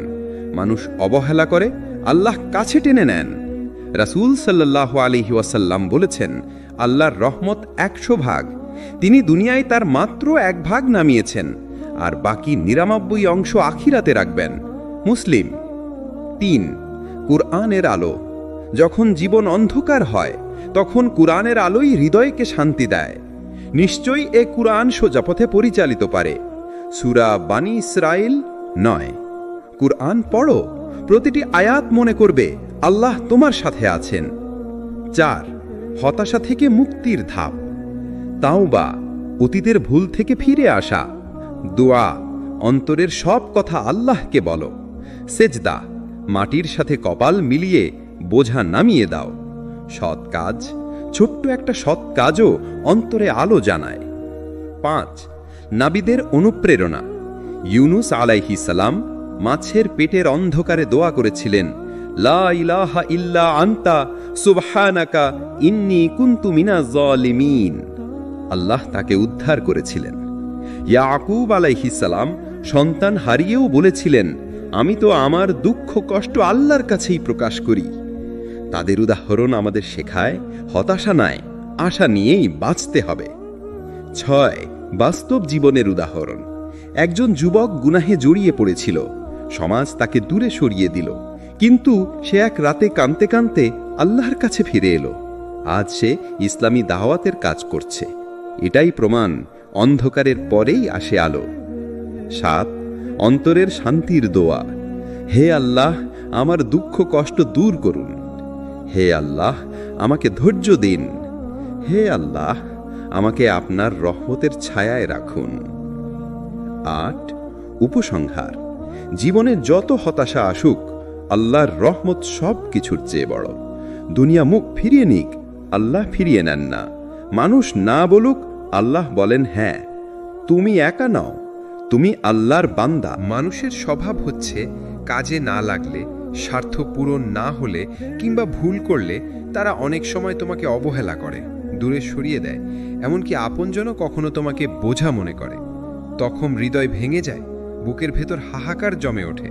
কিন্তু মনে রেখো, আল্লাহ কখনো তোমাকে বোঝা মনে করেন না, বরং আল্লাহ বলেন, আমার দরজা সব সময় খোলা। 1। দুনিয়ার মানুষের স্বভাব। মানুষ তখনই কাছে থাকে যখন তোমার হাতে টাকা, সম্মান বা শক্তি থাকে। বিপদ এলে অনেকে কেটে পড়ে। সমাজ তখনই মূল্যায়ন করে যখন তুমি কিছু দিতে পারো। কিন্তু একদিন যখন তুমি ভেঙে পড়বে, তখন অনেকেই তোমাকে এড়িয়ে চলবে, যেন তুমি তাদের জন্য বোঝা। এই বাস্তবতা কষ্ট দেয়। 2। আল্লাহর কাছে তুমি বোঝা নাও। আল্লাহ বলেন, আর নিশ্চয়ই আমরা মানুষকে সৃষ্টি করেছি এবং তার মন যা কুমন্ত্রণা দেয় তা আমরা জানি। আমি তা গ্রীবার শিরার চেয়েও তার নিকটে। সূরা কাফ 16 নম্বর আয়াত। মানে, মানুষ যখন অবহেলা করে, তখন আল্লাহ বলেন, আমি তোমার থেকেও তোমার কাছে। তুমি কাঁদলে তিনি শোনেন, তুমি চাইলে তিনি দেন, তুমি ভুল করলে তিনি ক্ষমা করেন। 3। বোঝা নয়, রহমতের কেন্দ্র। রাসূল সাল্লাল্লাহু আলাইহি ওয়াসাল্লাম বলেছেন, আল্লাহ তার বান্দার তওবায় এতটাই খুশি হন, যেমন একজন মানুষ মরুভূমিতে হারানো উট ফিরে পেলে খুশি হয়। বুখারী ও মুসলিম। এখানে বোঝানো হয়েছে, আমরা ভাবি আমরা আল্লাহর জন্য বোঝা, অথচ আল্লাহ আমাদের ফিরে আসায় আনন্দ পান। 4। একা হয়ে যাওয়ার সময়। বন্ধু দূরে সরে গেছে, পরিবার বোঝেনি, সমাজ হাসাহাসি করছে, এই সময় একমাত্র আল্লাহই তোমার সঙ্গী। আল্লাহ বলেন, আল্লাহ মুমিনদের অভিভাবক। তিনি তাদের অন্ধকার থেকে আলোয় বের করে আনেন। সূরা আল বাকারা 257 আয়াত। 5. কোরআনের শিক্ষা। কোরআনে বহু জায়গায় আল্লাহ বলেন, হতাশ হয়ো না, আমি আছি, আমার কাছে ফিরে এসো। যেমন সূরা জুমার 53 হে আমার বান্দারা, তোমরা আল্লাহর রহমত থেকে নিরাশ হয়ো না। এ আয়াত একাকী মানুষের জন্য আশার বাতি। 6. বাস্তব জীবনের অনুপ্রেরণা। এক যুবক মাদকাসক্ত হয়ে গিয়েছিল। পরিবার তাকে ঘর থেকে বের করে দেয়, সমাজ তাকে অপমান করে। সে মনে করেছিল তার আর কোনো মূল্য নেই। এক রাতে সে এক মসজিদের ইমামের কাছে গিয়ে কেঁদে কেঁদে বলে, আমাকে কি আল্লাহ ক্ষমা করবেন? ইমাম উত্তর দিলেন, আল্লাহ সব কিছু ক্ষমা করতে পারেন যদি তুমি সত্যিই ফিরে আসতে চাও। আজ সেই যুবক অন্যদের নেশা থেকে ফিরে আনার কাজে ব্যস্ত। 7. আল্লাহর কাছে ফিরে আসার উপায়। তাওবা, আল্লাহর কাছে গুনাহ স্বীকার করা। নিয়মিত নামাজ, 5 ওয়াক্ত নামাজ তোমাকে আল্লাহর সঙ্গে জুড়ে রাখে। দুয়া, একাকী অবস্থায় মনের সব কথা শুধু আল্লাহকে বলো। কোরআন তিলাওয়াত, হৃদয়ের অন্ধকার দূর করার সবচেয়ে বড় আলো। সৎ কাজ, মানুষ না বুঝলেও ছোট ছোট সৎ কাজ আল্লাহর কাছে অনেক বড়। 8. অন্তরের ডাক। তুমি যখন মনে করবে আমাকে সবাই বোঝা মনে করছে, তখন অন্তরে বলো, হে আল্লাহ, তুমি আছো, তুমি আমার মালিক। মানুষ না বুঝলেও তুমি আমাকে জানো। মানুষ যদি না ভালোবাসে তাতে কিছু যায় আসে না, তুমি যদি ভালোবাসো তাতেই সব। মানুষ যখন শক্তি, অর্থ আর ক্ষমতায় ভরপুর থাকে, তখন অনেক সময় ভুলে যায় কে আসল মালিক। অহংকার, গর্ব, আত্মবিশ্বাসে আকাশ ছোঁয়ার স্বপ্ন দেখে। কিন্তু হঠাৎ একদিন যখন সব ভেঙে যায়, তখন বোঝা যায় আমরা কতটা অসহায়। এই একাকিত্ব আর অসহায়ত্বই মানুষকে আল্লাহর দিকে ফিরিয়ে আনে। দুনিয়ার অহংকারের বাস্তবতা এক। যিনি আজ ধনী, কাল হয়তো নিঃস্ব হয়ে যাবেন। যিনি আজ সুস্থ, কাল হয়তো শয্যাশায়ী হবেন। যিনি আজ ক্ষমতাবান, কাল হয়তো ক্ষমতা হারাবেন। কুরআনে আল্লাহ বলেন, দুনিয়ার জীবন তো কেবল খেলা ও আমোদ প্রমোদ। সূরা মুহাম্মদ 36 আয়াত। অহংকার যত বড় হোক, সময়ের এক ধাক্কাতেই তা ভেঙে পড়ে। 2. একা হওয়ার শিক্ষা। যখন সবাই পাশে থাকে, তখন আমরা ভাবি আমরা অনেক কিছু। কিন্তু যখন একা হয়ে যাই, তখন বুঝি আমাদের প্রকৃত শক্তি আল্লাহর ছাড়া কিছুই নয়। রাসূল সাল্লাল্লাহু আলাইহি ওয়াসাল্লাম বলেছেন, যে ব্যক্তি বিনয়ী হয় আল্লাহর জন্য, আল্লাহ তাকে উঁচু করেন। মুসলিম। অহংকার ভেঙে যাওয়ায় আসলে আল্লাহর কাছে ওঠার প্রথম ধাপ। 3. কোরআনের উদাহরণ। ফিরাউন দুনিয়ার সবচেয়ে বড় অহংকারী ছিল। বলেছিল, আমিই তোমাদের সর্বোচ্চ রব। সূরা আন-নাজিয়াত 24 আয়াত। কিন্তু শেষ মুহূর্তে যখন ডুবে যাচ্ছিল, তখন সে বলেছিল, আমি ঈমান এনেছি। কিন্তু তখন আর কাজ হয়নি। এ থেকে শিক্ষা, অহংকার ভাঙার সময় এখনই, মৃত্যুর আগে নয়। 4. বাস্তব জীবনের গল্প। একজন ব্যবসায়ী ছিল খুব গর্বিত। সে বলতো, আমার টাকার জোরে সব কিছু সম্ভব। কিন্তু একদিন হঠাৎ হার্ট অ্যাটাক করে হাসপাতালে ভর্তি হলো। ডাক্তারের সামনে এসে কাঁদতে কাঁদতে বলল, আমার টাকা দিয়ে তো আর এক ফোঁটা জীবন কেনা যাচ্ছে না। সেই দিন থেকে সে নামাজ পড়া শুরু করলো। এখন সে মসজিদের দানকারীদের মধ্যে অন্যতম। 5. একা হওয়ার আসল মানে। একা হওয়া মানে ধ্বংস নয়, বরং একা হওয়া মানে আল্লাহ তোমাকে বলছেন, মানুষ নয়, আমার দিকে আসো। যখন আল্লাহর দিকে ফিরো, তখন দেখবে অন্তর এমন শান্তি পাবে যা আগে কখনো পাওনি। 6. একাকিত্বে আল্লাহর কাছে ফেরার আমল। রাতের কিয়াম মানে তাহাজ্জুদ। যখন সবাই ঘুমিয়ে যায়, তখন আল্লাহর দরবারে দাঁড়ানো। 2 হচ্ছে ইস্তেগফার মানে আল্লাহুম্মা গফিরলি, বারবার বলা। 3 হচ্ছে কোরআন তিলাওয়াত, একাকিত্বে সেরা বন্ধু কোরআন। 4. চিন্তা ভাবনা, আল্লাহ দেওয়া নিয়ামতের হিসাব করা। 5. শুকর আদায়, সামান্য জিনিসের জন্য আল্লাহকে ধন্যবাদ দেওয়া। 6 হচ্ছে অন্তরের পরিবর্তন। যখন অহংকার ভেঙে যায় তখন অন্তর নতুন হয়ে যায়। আগে যে গুনাহে ডুবে ছিল এখন তা থেকে বাঁচতে চেষ্টা করে। আগে যে নামাজ ছাড়ত এখন তা আঁকড়ে ধরে। আগে যে মানুষকে ছোট ভাবত এখন সবার প্রতি নম্র হয়। এটাই হচ্ছে আসল সফলতা। 7 হাদিসের অনুপ্রেরণা। রাসূল সাল্লাল্লাহু আলাইহি ওয়াসাল্লাম বলেছেন, দুনিয়ায় তুমি যেন একজন পথিক কিংবা পথচারীর মতো থাকো। বুখারী। অর্থাৎ অহংকারে ভেসে যেও না, তুমি এখানে চিরকাল থাকার জন্য আসনে। মানুষের জীবনে সবচেয়ে বড় ভার হলো গুনার বোঝা। এমন এক বোঝা যা কাঁধে থাকে না, থাকে অন্তরের ভেতর। বাইরে থেকে কেউ দেখতে পায় না, কিন্তু ভিতরে ভিতরে মানুষকে জ্বালিয়ে খায়। একবার ভেবে দেখুন, নামাজ ছেড়ে দিলে অন্তরে খালি খালি লাগে, মিথ্যা বললে অস্থিরতা হয়, হারাম পথে গেলে শান্তি হারিয়ে যায়। কেন এমন হয়?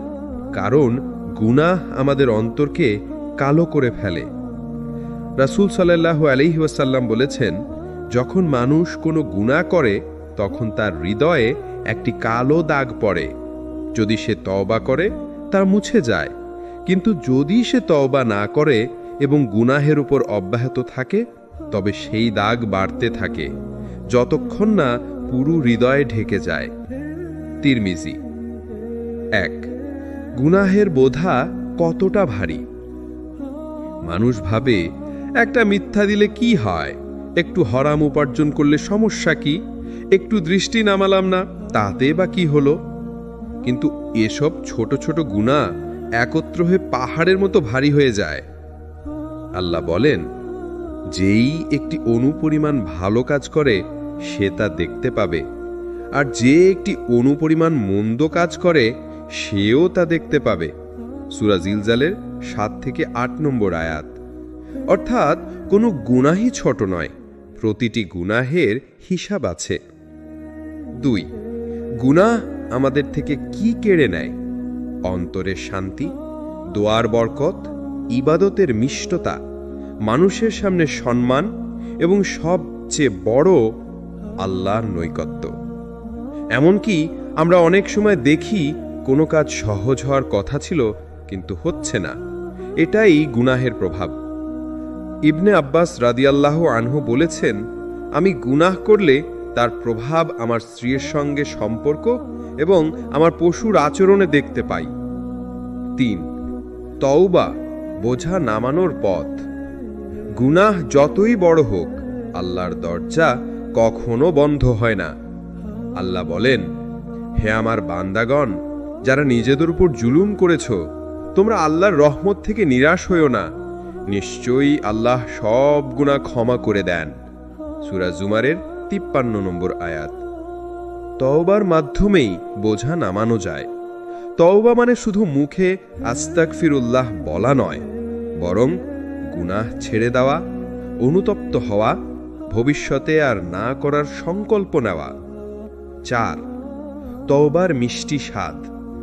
যখন কেউ সত্যিকারের তওবা করে অন্তর হালকা হয়ে যায়, বুক থেকে যেন একটা বড় পাথর নেমে যায়।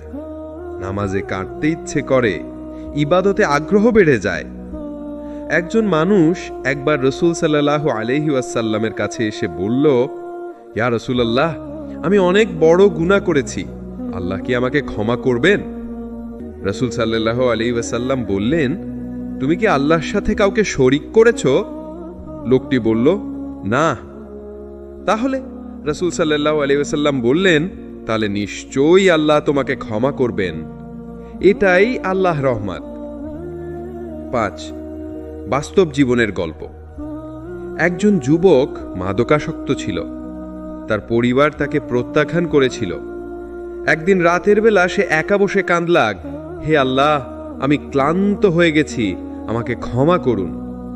সেদিন থেকেই সে মাদক ছেড়ে দেয়। এখন সে অন্য যুবকদের মাদক থেকে বাঁচানোর জন্য কাজ করছে। এটাই গুনার বোঝা নামানোর শক্তি। 6 গুনাহ থেকে বাঁচার কিছু উপায়। নামাজ কায়েম করা।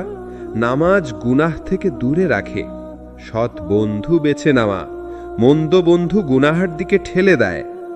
একাকিত্বে আল্লাহকে স্মরণ, কাইক একা থাকলে গুনাহ বেশি হয়, তাই সেই সময়ের জিকির করো। আখিরাতের কথা ভাবা, কবর, কেয়ামত আর হিসাব মনে রাখা।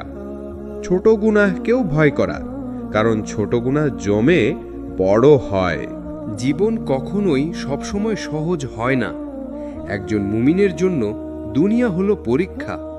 কখনো দারিদ্র্য দিয়ে, কখনো অসুস্থতা দিয়ে, কখনো প্রিয়জন হারানোর মাধ্যমে আল্লাহ বান্দাকে পরীক্ষা করেন। কিন্তু সুখবর হলো, কষ্ট কোনো দিন বৃথা যায় না। যে ধৈর্য ধরে, আল্লাহ তার প্রতিদান এমনভাবে দেন যা মানুষ কল্পনাও করতে পারে না। 1. ধৈর্য মুমিনের সবচেয়ে বড় শক্তি। ধৈর্য মানে শুধু চুপচাপ কষ্ট সহ্য করা নয়। ধৈর্য হলো আল্লাহর উপর ভরসা করা, সমস্যার মাঝেও আল্লাহর কাছে কান্না করা, গুনাহের পথে না যাওয়া, ভালো কাজ চালিয়ে যাওয়া। আল্লাহ বলেন, নিশ্চয়ই ধৈর্যশীলদের সঙ্গে আল্লাহ আছেন। এমনকি রাসূল সাল্লাল্লাহু আলাইহি সাল্লাম বলেছেন, ধৈর্য হলো আলো, অর্থাৎ ধৈর্যবান মানুষের জীবনে আল্লাহর নূর থাকে। 2. কষ্ট ছাড়া সুখ পাওয়া যায় না। পৃথিবীর সব সুন্দর জিনিসের পেছনে কষ্ট আছে। একজন কৃষক ফসল পেতে কষ্ট করে, একজন ছাত্র পরীক্ষায় ভালো করতে রাত জাগে, একজন মা সন্তান জন্ম দিতে কষ্ট সহ্য করে।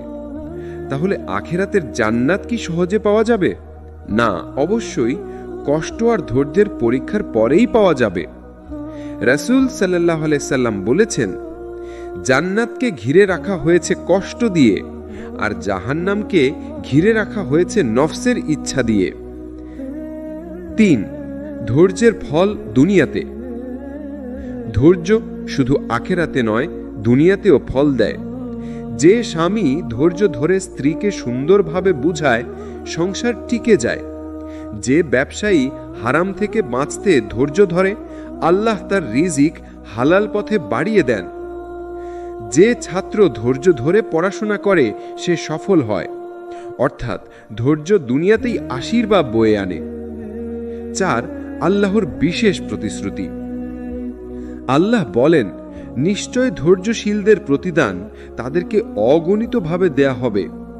অন্য সব আমলের জন্য আল্লাহ প্রতিদান নির্দিষ্ট করেছেন, যেমন নামাজের জন্য 10 থেকে 700 গুণ, দান করার জন্য নির্দিষ্ট প্রতিদান, কিন্তু ধৈর্যের জন্য অগণিত প্রতিদান, কারণ ধৈর্যের কষ্টের কোনো হিসাব করা যায় না। 5. নবীদের জীবনে ধৈর্য। নবীরা আমাদের সবচেয়ে বড় উদাহরণ। ইব্রাহিম আলাইহিস সালাম আগুনে নিক্ষিপ্ত হয়েছিলেন, কিন্তু ধৈর্য ধরেছিলেন। ইউসুফ আলাইহিস সালাম কারাগারে ছিলেন, ধৈর্য ধরেছিলেন। আইয়ুব আলাইহিস সালাম বছরের পর বছর অসুস্থ ছিলেন, কিন্তু একবারও অভিযোগ করেননি। আমাদের প্রিয় নবী মুহাম্মদ সাল্লাল্লাহু আলাইহি সাল্লাম যখন তায়েফে মানুষ তাকে পাথর মেরে রক্তাক্ত করেছিল, তখনও তিনি আল্লাহর কাছে দোয়া করেছিলেন, হে আল্লাহ, ওদেরকে হেদায়েত দাও। এটাই ধৈর্যের চরম উদাহরণ। 6. ধৈর্যবান মানুষের মর্যাদা। রাসূল সাল্লাল্লাহু আলাইহি সাল্লাম বলেছেন, মুমিনের অবস্থায় বিস্ময়কর, তার প্রতিটি অবস্থায় কল্যাণকর। সুখ পেলে শকর বলে, কষ্ট পেলে ধৈর্য করে। আর এই গুণ শুধু মুমিনের মধ্যেই থাকে। অর্থাৎ একজন মুমিনের জীবন সবসময় লাভের মধ্যে থাকে। কষ্ট পেলেও লাভ, সুখ পেলেও লাভ। 7. ধৈর্যের অনুশীলন কিভাবে করবেন? নামাজ পড়ুন নিয়মিত। নামাজ ধৈর্যের শক্তি দেয়। কষ্টে আল্লাহকে স্মরণ করুন। সমস্যার কথা মানুষকে না বলে আল্লাহকে বলুন। আখিরাতের প্রতিদান ভাবুন। কষ্ট সাময়িক, জান্নাত চিরস্থায়ী। অন্যের দিকে তাকাবেন না, যার কাছে বেশি আছে তাকালে ধৈর্য কমে যায়। শুকর শিখুন। ছোট ছোট নিয়ামতের জন্য কৃতজ্ঞ হলে ধৈর্য সহজ হয়। দুনিয়া মানুষকে কখনো গ্রহণ করে, আবার কখনো প্রত্যাখ্যান করে। আজ আপনি সম্মানিত, কাল আপনি অবহেলিত। আজ মানুষ আপনাকে বাহবা দেয়, কাল হয়তো আপনার নাম শুনতে চায় না। এটাই দুনিয়ার প্রকৃতি। এখানে কোনো সম্মান স্থায়ী নয়। কিন্তু সুখবর হলো, যখন দুনিয়া আপনাকে প্রত্যাখ্যান করে তখন আল্লাহর দরজা খুলে যায়। আর আল্লাহর দরজায় যে সম্মান পায় তাকে আর কেউ অপমান করতে পারে না। এক, মানুষ কেন প্রত্যাখ্যান করে? মানুষের দুনিয়াবি স্বার্থ আছে। আপনি টাকা দিলেই আপনাকে ভালোবাসবে, আপনার কাছে কিছু পাওয়ার আশা থাকলে আপনাকে সম্মান করবে, আপনার মুখে হাসি থাকলে আপনাকে গ্রহণ করবে। কিন্তু একবার আপনি দুর্বল হলেন, দরিদ্র হলেন, কষ্টে পড়লেন, মানুষের দৃষ্টি সরে যাবে। আল্লাহ বলেন, মানুষ তো দুর্বল সৃষ্টি। সূরা নিসা 28। মানুষ দুর্বল, তাই তাদের ভালোবাসা ও সম্মানও দুর্বল। রাসূল সাল্লাল্লাহু আলাইহি ওয়াসাল্লামের জীবন থেকে শিক্ষা। রাসূল সাল্লাল্লাহু আলাইহি ওয়াসাল্লামের জীবনে আমরা দেখি, মক্কার কুরাইশরা প্রথমে তাকে সৎ বলে জানত, কিন্তু যখন তিনি আল্লাহর দাওয়াত দিলেন তখন তারা তাকে প্রত্যাখ্যান করল। তাকে জাদুকর, কবি, পাগল, যেসব কটূক্তি আছে সবই বলেছিল। তবুও আল্লাহ তাকে ছেড়ে দেননি, বরং তাকে আখিরাতে সর্বোচ্চ সম্মান মাকাম মাহমুদ দিয়েছেন। এ থেকেই শিক্ষা পাওয়া যায়, মানুষের প্রত্যাখ্যান আসলে আল্লাহর সম্মানের সোপান। দুনিয়ার অপমান আসলে পরীক্ষা। দুনিয়ার সম্মান অপমান সবই পরীক্ষা। যখন মানুষ আপনাকে অপমান করে তখন আল্লাহ দেখেন আপনি কি মানুষের পেছনে দৌড়াবেন নাকি আল্লাহর দরজায় আসবেন। রাসূল সাল্লাল্লাহু আলাইহি ওয়াসাল্লাম বলেছেন, যে আল্লাহর জন্য বিনয়ী হয় আল্লাহ তাকে উঁচুতে তোলেন। মুসলিম। অর্থাৎ দুনিয়া আপনাকে নিচে নামালেও আল্লাহ আপনাকে উপরে তুলবেন। আখিরাতের সম্মান দুনিয়ার তুলনায় কেমন? দুনিয়ার সম্মান কয়েক বছর থাকে, আখিরাতের সম্মান চিরস্থায়ী। দুনিয়ার সম্মান মানুষ দেয়, আখিরাতের সম্মান আল্লাহ দেবেন। দুনিয়ার সম্মান ঈর্ষার কারণ হয়, আখিরাতের সম্মান জান্নাতের কারণ হয়।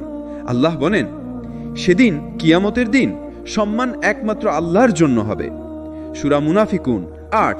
অর্থাৎ প্রকৃত সম্মান শুধু আখিরাতে। যে সম্মান আল্লাহ দেন, আল্লাহ তার বান্দাকে 3 ভাবে সম্মান দেন।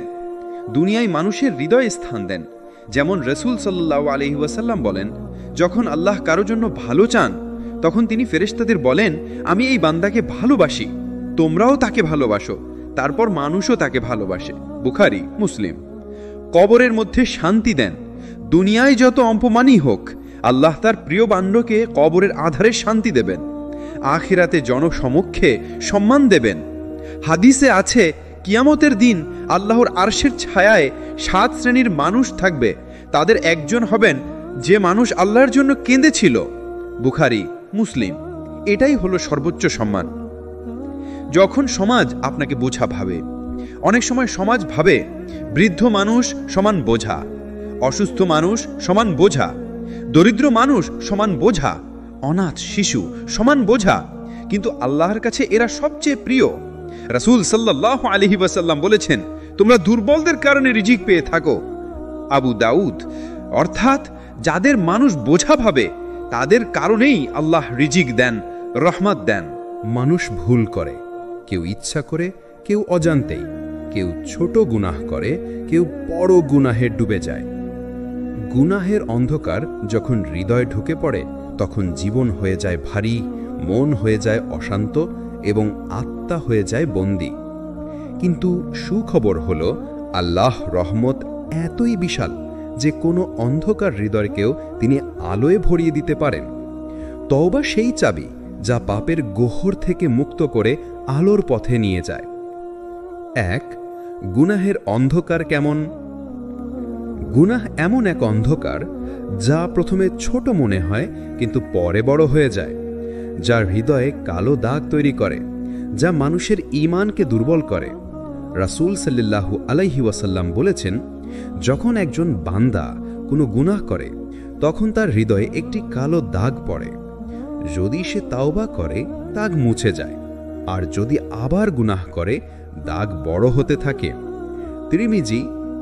এই দাগই হলো সেই অন্ধকার যা আল্লাহের আলোকে ঢেকে দেয়। 2. শয়তানের ফাঁদ। শয়তান মানুষকে গুনাহে ফেলতে 2 ভাবে চেষ্টা করে। প্রলুব্ধ করে, যেমন একটু করলে কিছু হবে না, অথবা আল্লাহ তো ক্ষমাশীল। হতাশ করে, যেমন তুমি এত গুনাহ করেছ, এখন আল্লাহ তোমাকে ক্ষমা করবেন না, অথবা তুমি জান্নাতের যোগ্য নও।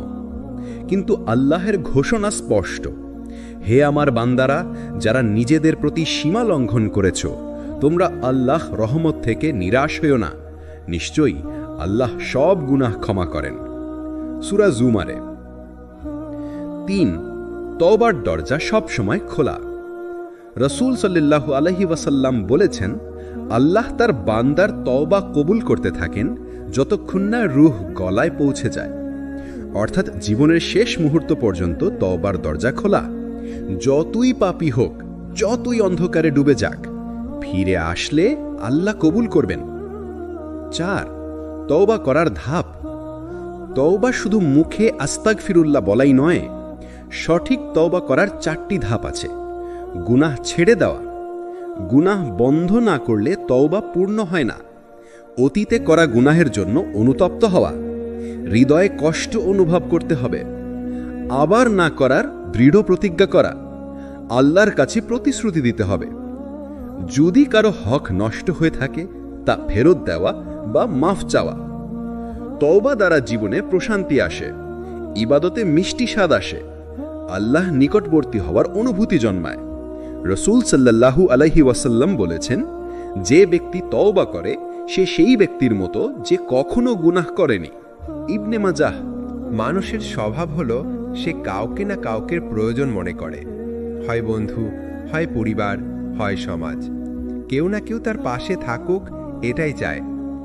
কিন্তু বাস্তবতা হলো একসময় সবাই ছেড়ে যায়, বন্ধুরা দূরে সরে যায়, আত্মীয়রা মুখ ফিরিয়ে নেয়, এমনকি কাছের মানুষও একদিন সাড়া দেয় না। সেই মুহূর্তে মানুষ ভেঙে পড়ে, ভাবে আমি একা। কিন্তু না, সে একা নয়, কারণ আল্লাহ সব সময় আছেন, তিনি কখনো ছাড়েন না। 1. দুনিয়ার সম্পর্ক ক্ষণস্থায়ী। বন্ধু আজ আছে, কাল নেই। সম্পদ আজ আছে, কাল হারিয়ে যায়। স্বাস্থ্য আজ আছে, কাল দুর্বল হয়ে পড়ে। সব দুনিয়াবি সম্পর্ক হলো অস্থায়ী, কেউ চিরদিন পাশে থাকে না। কিন্তু আল্লাহর সম্পর্ক হলো চিরস্থায়ী। তিনি সেই সত্তা যিনি জন্ম থেকে মৃত্যু এবং মৃত্যুর পরেও বান্দার সাথে থাকেন। 2. কুরআনের শিক্ষা। আল্লাহ বলেন, আমি আমার বান্দাদের শিরা উপশিরার থেকেও নিকটবর্তী। সূরা কাফ 16। অর্থাৎ যখন সবাই দূরে যায় তখনও আল্লাহ এতটাই নিকটবর্তী যে আমাদের হৃদয়ের কথাও তিনি জানেন। আরেক আয়াতে বলেছেন, তোমরা যদি আল্লাহকে সাহায্য করো, তিনি তোমাদের সাহায্য করবেন এবং তোমাদের দৃঢ় করবেন। সূরা মুহাম্মদ 7। 3. নবীদের উদাহরণ। হযরত ইব্রাহিম আলাইহিস সালাম যখন আগুনে নিক্ষিপ্ত হলেন তখন তার পাশে কেউ ছিল না, কিন্তু আল্লাহ ছিলেন আর আগুন শীতল হয়ে গেল। হযরত ইউসুফ আলাইহিস সালাম কূপে একা ছিলেন, কারাগারে একা ছিলেন, কিন্তু আল্লাহ তার সাথেই ছিলেন। এগুলো আমাদের শেখায় মানুষ ছেড়ে গেলেও আল্লাহ কখনো ছাড়েন না। 4. একান্ত সম্পর্কের মানে কি? আল্লাহর সাথে একান্ত সম্পর্ক মানে হলো কেবল তার কাছেই কেঁদে বলা, দোয়ার সময় হৃদয় খালি করে দেওয়া, গোপনে তার জন্য ইবাদত করা, মানুষ থেকে আশা কমিয়ে আল্লাহর উপর আশা রাখা। রাসূল সাল্লাল্লাহু আলাইহি ওয়াসাল্লাম বলেছেন, তুমি যদি আল্লাহর সাহায্য চাও শুধু আল্লাহর কাছেই চাইবে। তুমি যদি কারো কাছে সাহায্য প্রার্থনা করো শুধু আল্লাহর কাছে করবে। তিরমিজি। 5. একাকিত্বের মুহূর্তে আল্লাহ। জীবনে এমন মুহূর্ত আসবে যখন কেউ খোঁজ নেবে না, তখন মনে হবে আমি একেবারে একা। কিন্তু তখন যদি কেউ সিজদায় পড়ে যায়, দেখবে আল্লাহর সান্নিধ্য এত গভীর যে একাকিত্বই আশীর্বাদে পরিণত হয়। কারণ একাকিত্ব হলো সেই সময় যখন মানুষ আল্লাহর সাথে গোপন সম্পর্ক গড়ে তুলতে পারে। 6. দুয়ার শক্তি। আল্লাহ বলেন, তোমাদের রব বলেছেন, আমাকে ডাকো, আমি সাড়া দেব। সূরা গাফির 60। এখানে আল্লাহ সরাসরি প্রতিশ্রুতি দিয়েছেন, তাহলে কেন মানুষের দরজায় গিয়ে হতাশ হব? যার দরজা কখনো বন্ধ হয় না তার দরজায় কড়া নাড়তে হবে। 7. আল্লাহর সাথে একান্ত সম্পর্ক গড়ার উপায়। 1. তাহাজ্জুদ পড়া। অর্থাৎ রাতের নিস্তব্ধতায় আল্লাহর সাথে কথা বলা। 2. কুরআন পড়া। কুরআনে প্রতিটি আয়াত আল্লাহর পক্ষ থেকে আমাদের উদ্দেশ্যে চিঠি। 3. আস্তাগফিরুল্লাহ বলা, বারবার ক্ষমা চাওয়া, মনের গ্লানি ঝেড়ে ফেলা। 4. সিজদায় কান্না করা, এটাই মানুষের সবচেয়ে সুন্দর মুহূর্ত। 8. যখন আল্লাহই যথেষ্ট। আল্লাহ বলেন, আল্লাহ আমার জন্য যথেষ্ট, তিনি সর্বোত্তম কারিগর। সূরা আলী ইমরান 173। যে হৃদয় এ কথা বুঝতে পারে সে আর মানুষের কাছে দৌড়ায় না, কারণ সে জানে আল্লাহই তার রিজিক দাতা, তার সহায়, তার আশ্রয়। মানুষ স্বাভাবিকভাবে সুখ চায়, শান্তি চায়, কষ্ট এড়িয়ে যেতে চায়, কিন্তু আল্লাহ মানুষকে দুনিয়ায় পাঠিয়েছেন পরীক্ষা দেওয়ার জন্য। এই পরীক্ষার মাধ্যমেই হলো কষ্ট, দুঃখ, দারিদ্র্য, ক্ষতি, একাকিত্ব কিংবা প্রিয়জনের মৃত্যু। অনেকেই ভাবে কষ্ট মানেই অভিশাপ, অথচ বাস্তবে কষ্টের আড়ালে আছে রহমত, আর সেই রহমত পাওয়া যায় এক জিনিসের মাধ্যমে, ধৈর্য। প্রথমেই ধৈর্যের সংজ্ঞা। ধৈর্য মানে শুধু চুপচাপ কষ্ট সহ্য করা নয়। ধৈর্য মানে আল্লাহর সিদ্ধান্তে সন্তুষ্ট থাকা, আশা না হারানো, গুনাহ থেকে বিরত থাকা, ইবাদতে দৃঢ় থাকা। রাসূল সাল্লাল্লাহু আলাইহি ওয়াসাল্লাম বলেছেন, ধৈর্য হলো আলো, অর্থাৎ ধৈর্য এমন এক নূর যা অন্ধকার সময়েও পথ দেখায়। 2. কোরআনে ধৈর্য। আল্লাহ বলেন, হে মুমিনগণ, ধৈর্য এবং নামাজের মাধ্যমে সাহায্য চাও, নিশ্চয়ই আল্লাহ ধৈর্যশীলদের সাথে আছেন। সূরা বাকারায় 153 নম্বর আয়াত। এখানে সরাসরি প্রতিশ্রুতি আছে আল্লাহ ধৈর্যশীলদের সাথে থাকেন। মানুষ যদি ছেড়ে দেয় তবুও ধৈর্যের কারণে আল্লাহর সাথে থাকেন। 3. নবীদের ধৈর্যের কাহিনী। হযরত আইয়ুব আলাইহিস সালাম, তিনি বছরের পর বছর অসুস্থ ছিলেন, সব কিছু হারিয়েছিলেন, কিন্তু আল্লাহর প্রতি অভিযোগ করেননি। অবশেষে আল্লাহ তাকে সুস্থতা ও দ্বিগুণ নেয়ামত ফিরিয়ে দিয়েছিলেন। হযরত ইউসুফ আলাইহিস সালাম, ভাইরা কূপে ফেলে দিয়েছিল, অন্যায়ভাবে কারাগারে বন্দী করেছিল, তবুও ধৈর্যের সাথে আল্লাহর উপর ভরসা রেখেছিলেন। শেষে আল্লাহ তাকে রাজ্যের মর্যাদা দিয়েছিলেন। রাসূল সাল্লাল্লাহু আলাইহি ওয়াসাল্লাম জীবনের প্রতিটি ধাপে কষ্ট পেয়েছেন, কিন্তু ধৈর্য হারাননি, তাই আল্লাহ তাকে সর্বশ্রেষ্ঠ সম্মানিত করেছেন। 4. কষ্ট আসলে কি করবেন? ধৈর্য ধরে থাকতে হলে কিছু কাজ জরুরি। ইন্না লিল্লাহি ওয়া ইন্না ইলাইহি রাজিউন পড়া। এতে মনে পড়ে যায় সবকিছু আল্লাহর কাছ থেকেই এসেছে এবং একদিন তার কাছেই ফিরে যেতে হবে। নামাজ পড়া। নামাজ হলো ধৈর্যের শক্তি। সিজদায় পড়লে কষ্ট হালকা হয়ে যায়। আলহামদুলিল্লাহ বলা। প্রতিটি কষ্টের মাঝেও আল্লাহর নেয়ামত খুঁজে বের করা। অভিযোগ না করা। মানুষকে কষ্টের কথা বলে হতাশ করা নয়, বরং আল্লাহর কাছে কেঁদে বলা। 5. ধৈর্যের পুরস্কার। কোরআনে আল্লাহ বলেন, নিশ্চয়ই ধৈর্যশীলদেরকে তাদের প্রতিদান সীমাহীনভাবে দেয়া হবে। সূরা জুমারের 10 নম্বর আয়াত। অন্যায় সহ্য করলে, কষ্টে ধৈর্য ধরলে, গুনাহ থেকে বাঁচতে লড়াই করলে আল্লাহ সীমাহীন পুরস্কার দেবেন, অর্থাৎ এর কোনো হিসেব নেই। 6. ধৈর্য ও তাওয়াক্কুল। ধৈর্যের সাথে আরেকটি জিনিস দরকার, তাওয়াক্কুল, অর্থাৎ আল্লাহর উপর ভরসা। ধৈর্য হলো ভেতরের শক্তি, আর তাওয়াক্কুল হলো সেই শক্তিকে আল্লাহর উপর ছেড়ে দেওয়া। এ দুটো একসাথে হলে মানুষের মন ভাঙে না। 7. কষ্ট আসলে লুকোনো রহমত। কষ্ট মানুষকে অহংকার থেকে মুক্ত করে। কষ্ট মানুষকে আল্লাহর দিকে টেনে আনে। কষ্ট মানুষকে দোয়ার মানুষ বানায়। কষ্ট মানুষকে অস্থায়ী দুনিয়া থেকে আখিরাতের কথা মনে করিয়ে দেয়।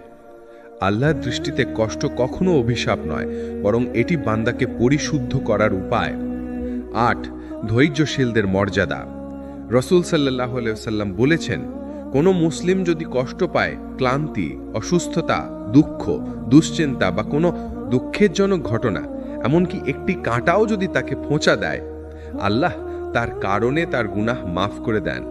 সহিহ মুসলিম, সহিহ বুখারী। দীর্ঘ যাত্রার শেষ প্রান্তে এসে আমরা একটি বাস্তবতা অনুভব করি, জীবন যতই অন্ধকারে ঢেকে যাক না কেন, আল্লাহর রহমত কখনো নিভে যায় না। মানুষ যখন সমাজের কাছে বোঝা মনে হয়, আত্মীয়রা মুখ ফিরিয়ে নেয়, দুনিয়ার দরজা বন্ধ হয়ে যায়, তখনও আকাশের একটি দরজা সব সময় খোলা থাকে, আল্লাহর দরজা। আজকের এই অধ্যায়ে আমরা শিখব কিভাবে আল্লাহর রহমতে একজন মানুষ নতুন জীবন শুরু করতে পারে, কিভাবে হতাশা থেকে আশার আলোয় প্রবেশ করা যায়। 1. আল্লাহর রহমত সীমাহীন। কোরআনে আল্লাহ বলেছেন, হে আমার বান্দারা, যারা নিজেদের উপর জুলুম করেছ, তোমরা আল্লাহর রহমত থেকে নিরাশ হইও না। নিশ্চয়ই আল্লাহ সমস্ত গুনাহ ক্ষমা করেন। সূরা জুমার আয়াত 53। এই আয়াত হলো কোরআনের সবচেয়ে আশার বার্তা। যত বড় গুনাহই হোক, আল্লাহ ক্ষমা করতে প্রস্তুত। মানুষ যদি আন্তরিকভাবে ফিরে আসে, আল্লাহ নতুন জীবন দান করেন। 2. নতুন জীবনের সূচনা। নতুন জীবন শুরু করতে যা দরকার: তওবা, অতীতের ভুল স্বীকার করা, কান্না করে ক্ষমা চাওয়া, নতুন নিয়ত, ভবিষ্যতে আর গুনাহের পথে না যাওয়ার সংকল্প করা, সুন্দর সঙ্গ, নেককার বন্ধুদের সাথে সময় কাটানো, ইবাদত বৃদ্ধি, নামাজ, কোরআন তিলাওয়াত, দোয়া এবং জিকিরকে জীবনের অংশ বানানো, ধৈর্য এবং কৃতজ্ঞতা, সুখে কৃতজ্ঞ, কষ্টে ধৈর্যশীল হওয়া। 3. হতাশা নয়, আশা। হতাশা হলো শয়তানের অস্ত্র। শয়তান চায় মানুষ মনে করুক যে আমার জীবন শেষ, আমি আর ভালো হতে পারবো না। কিন্তু আল্লাহ বলেন, আল্লাহর রহমত থেকে কেবল কাফেররাই নিরাশ হয়। সূরা ইউসুফ আয়াত 87। অর্থাৎ যেই মানুষ আল্লাহতে বিশ্বাস করে, সে কখনো আশা হারাতে পারে না। 4. নতুন জীবনের শক্তি। যে মানুষ আল্লাহর দিকে ফিরে আসে, তার অন্তর শান্ত হয়, সে দুনিয়ার লোভ থেকে মুক্ত হয়, তার চোখে আখিরাতের আলো জ্বলে ওঠে, তার জীবন অন্যদের জন্য উদাহরণ হয়ে দাঁড়ায়। রাসূল সাল্লাল্লাহু আলাইহি ওয়াসাল্লাম বলেছেন, সর্বোত্তম মানুষ সেই যে মানুষের জন্য কল্যাণকর। অতএব আল্লাহর পথে ফেরা মানে শুধু নিজের জন্য নয়, বরং অন্যদের জন্যও উপকারী হয়ে ওঠা।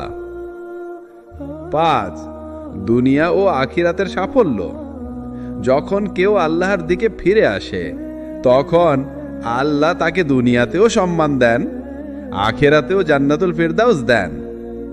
আল্লাহ বলেন, যে আমার কাছে ফিরে আসে, আমি তাকে ভালো জীবন দান করব। সূরা নহল আয়াত 97। অতএব প্রকৃত সাফল্য দুনিয়ার টাকা, পদবি বা খ্যাতি নয়। প্রকৃত সাফল্য হলো আল্লাহর সন্তুষ্টি। 6. যাত্রার শেষ বার্তা। প্রিয় ভাই ও বোনেরা, জীবনের যাত্রায় আমরা অনেক ভুল করেছি, অনেক পাপ করেছি, অনেক সময় হতাশ হয়েছি। কিন্তু আজকের শিক্ষা হলো, আল্লাহর রহমত কখনো শেষ হয় না। আজ যদি আমরা কাঁদতে কাঁদতে তওবা করি, আজ যদি আমরা নামাজে দাঁড়াই, আজ যদি আমরা আল্লাহকে ডাকি, তাহলে আজই আমাদের নতুন জীবনের সূচনা হতে পারে। 7. দোয়া। আসুন আমরা সবাই দোয়া করি। হে আল্লাহ, আমাদের অন্তরকে আলোয় ভরে দিন। হে আল্লাহ, আমাদের গুনাহ মাফ করে দিন। হে আল্লাহ, আমাদের নতুন জীবন দিন, যেখানে থাকবে আপনার সন্তুষ্টি। হে আল্লাহ, আমাদের জান্নাতুল ফিরদাউস দান করুন। উপসংহার: আমাদের এই দীর্ঘ আলোচনার যাত্রা একটাই বার্তা দেয়, অন্ধকার যতই ঘন হোক না কেন, আল্লাহর আলো সব সময় উপস্থিত। শুধু আমাদের দরকার সেই আলোর দিকে এগিয়ে যাওয়া।